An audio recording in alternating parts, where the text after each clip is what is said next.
કોઈ મારી ઉપર સતત નજર રાખી રહ્યું છે। સોઢીએ કહ્યું, 27 ઈમેલ, 10 બેંક એકાઉન્ટ ગુમ થતા પહેલા બેસ્ટ ફ્રેન્ડ સાથે કરી વાત, એક્ટરના ગાયબ થવાનું રહસ્ય વધુ ઘેરાયું।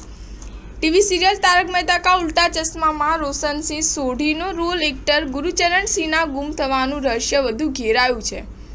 દિલ્હી પોલીસને જાણવા મળ્યું કે એક્ટર કોઈના સર્વેઇલ થવાના ડરને કારણે 27 જુદા જુદા ઈમેલ એકાઉન્ટનો ઉપયોગ કરી રહ્યો હતો।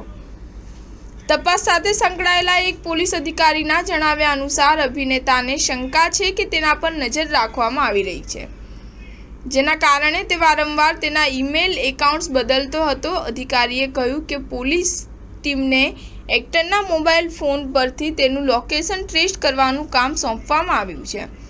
અધિકારીએ જણાવ્યું કે સિંહનો મોબાઈલ ફોન 22 એપ્રિલે રાત્રે 9:22 બંધ હતો।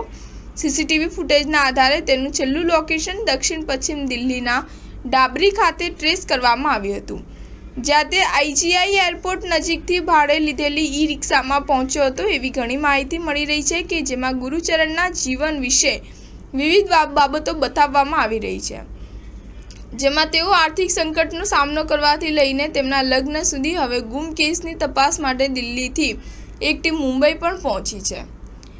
સૂત્રએ પણ ખુલાસો કર્યો છે કે પોલીસ અધિકારીઓ ગુરુચરણની માનસિક સ્થિતિ જાણવા માટે તારક મહેતા કા ઉલ્ટા ચશ્માના કલાકારોની પૂછપરછ કરશે। સ્ટાર ન્યૂઝ 7 હંમેશા સચ્ચાઈની સાથે।